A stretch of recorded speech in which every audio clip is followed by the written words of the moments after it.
There are some heartbreaks in life that don't happen because of betrayal. Not because of violence, not because of abuse. Some heartbreaks come from the most painful place of all, loving someone and knowing you still have to let them go. It sounds like a contradiction, doesn't it?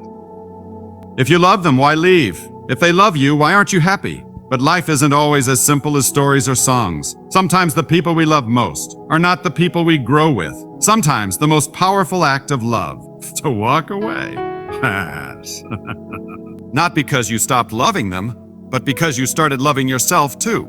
This isn't about hate. This isn't about ego. This is about that quiet knowing deep inside your soul, the voice that whispers, you can't keep dying in a place you were never meant to stay alive. This moment you're facing, it's not just a breakup.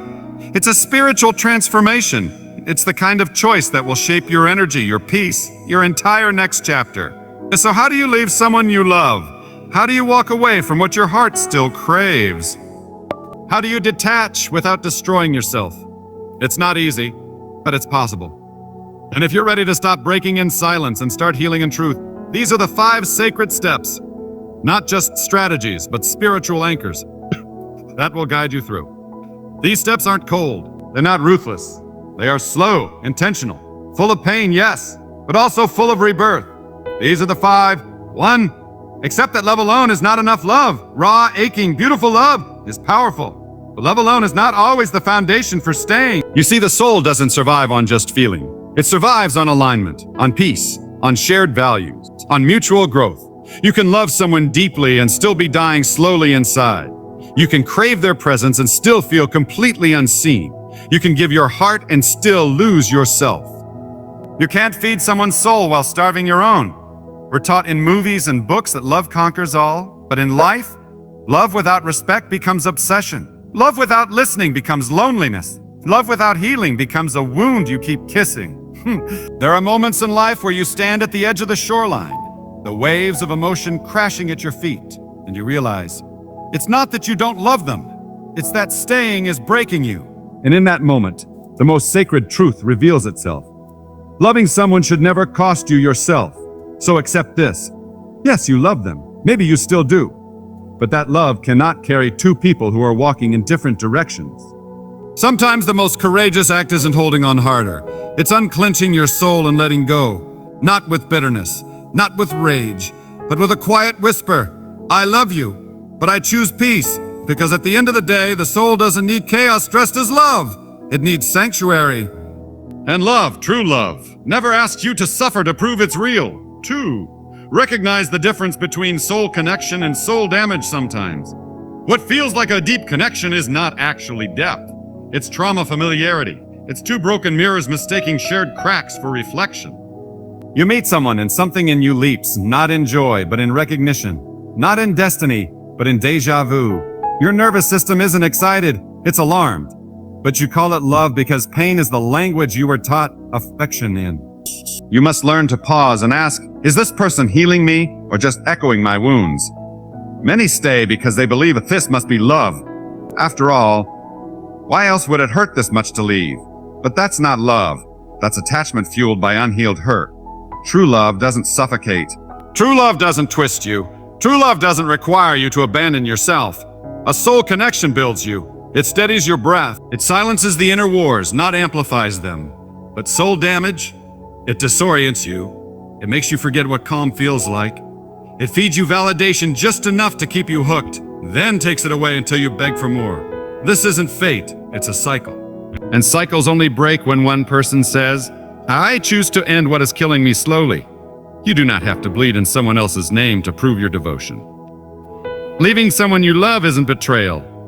It's choosing not to betray yourself anymore. So ask yourself honestly, is this love, or is this a familiar form of harm you've mistaken for home? Because real love, it may challenge you, but it never wounds you repeatedly. 3. They drain you, then demand more. Some people don't just take your energy. They take your essence, your peace, your presence, and leave you hollow. You know them by how you feel after, not just tired, but spiritually bankrupt. They come with open hands, but never open hearts.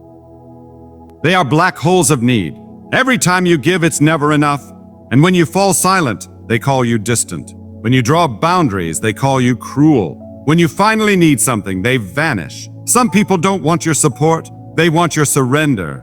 You start to live in apology, bending backwards to keep the peace. You apologize for not texting back fast enough. You apologize for needing space. You apologize for finally asking to be treated with care.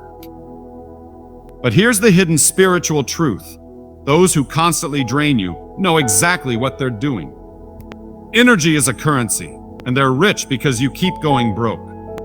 Like a leaking pipe you keep trying to seal with your own skin. You bleed in silence while they drink with a smile. They say they love you, but real love does not exhaust you. Real love restores you. You become less of yourself with every interaction, less vibrant, less free, less whole. And yet they always want more. That's not connection. That's consumption. So what do? You stop explaining your fatigue. You stop justifying your exhaustion. You stop sacrificing your sacred self to someone who doesn't recognize it as sacred. It is not your job to keep giving until there's nothing left. It is not your role to be the candle that burns itself to light someone else's darkness. Protect your light. Withdraw from the ones who only see you as fuel, not because you are cruel, but because you finally remembered that your energy is holy. And the moment you do that, you begin the journey back to your own power. 4. They rewrite reality in their favor. You lived it. You remember the words, the tone, the silence. The moment they looked through you like you didn't matter. But when they retell it, suddenly you were the aggressor. You were too sensitive. You misunderstood. A memory becomes a battlefield. And they come armed with denial. This is not forgetfulness. This is rewriting. A calculated distortion where they scrub their guilt and repaint their cruelty in colors that make them look like saints. You say, that hurt me. They say, you're always looking for problems. You say, you dismissed me. They say, you're dramatic. You say, you lied. They say, oh, you always twist things. It's not just gaslighting, it's emotional forgery. And here's the haunting part. When someone rewrites the truth long enough, they no longer have to convince you. They just need you to doubt yourself. You start questioning your own memory. You reread text to check tone. You replay the conversation 100 times, hoping you didn't miss something. That's not love. That's psychological erosion. They manipulate the script so they're always misunderstood, always innocent, always the victim. And you become the villain in your own story. So what do?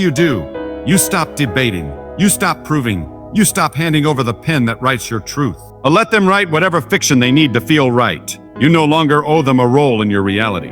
And yes, it's lonely when you walk away. Because the loudest noise isn't their denial. It's the silence that follows when you reclaim your voice. But you must hold the line. Because those who rewrite reality in their favor will keep editing you out of your own life. Unless you become the final author of your truth. And you will. 5. You feel smaller every time they are around. They don't raise their voice. They don't hurl insults. But when they enter the room, your light dims. Your voice fades. Your posture shrinks. It's not always what they say, it's how they make you feel. Like your dreams are foolish, your presence is burdensome, your opinions are noise. As some people don't break your bones, they chip away at your soul in silence. You start hesitating before speaking, second-guessing your joy, apologizing for existing too brightly. You begin to self-edit, not to protect them, but to survive around them. And the cruel irony, they'll call you insecure, sensitive, or too emotional. When it's their presence that's been quietly rearranging the walls of your identity. You feel like less, because in their world, you have to be small for them to feel big. When someone's presence becomes a weight instead of a warmth, it's not love, it's a cage. This is how souls starve, not with cruelty, but with quiet suffocation. And yet, you've stayed, because you thought shrinking was better than being alone. But hear this, love should never require you to disappear. The ones meant for your spirit will never fear your full voice, your full power, your full becoming. So what now? Step back, not to punish, not to provoke, but to breathe again. You do not have to fight to be seen by someone who loves you. They will already be looking. There comes a moment in life when your soul grows tired before your body does. Not from hard work, not from heartbreak, but from deception disguised as love. You sit across from someone you've known for years, a friend, a sibling, a partner, a parent, and you feel like your light is flickering, not because of what they said, but because of what their energy steals from you. And you ask yourself, is it me? Am I being too much? Too emotional? Too soft? No, you're finally waking up. You see, the greatest demons do not crawl out from the dark. They wear your history like perfume. They speak in kind tones. They wrap poison in familiarity. They will promise safety while building cages, offer comfort while erasing your truth. Demons of the soul don't scream. They whisper. They laugh at your boundaries. They applaud your silence when you should speak. They punish your healing by calling it distance and the deepest trap. They convince you that you owe them your light because they were there once. But love, real love, does not come with a leash. You are not made to shrink to make others feel secure. You were not born to hold your breath in every room you enter. The moment you have to trade your peace to keep a relationship is the moment that relationship is no longer sacred. So how do you spot the demons? By what they make you lose.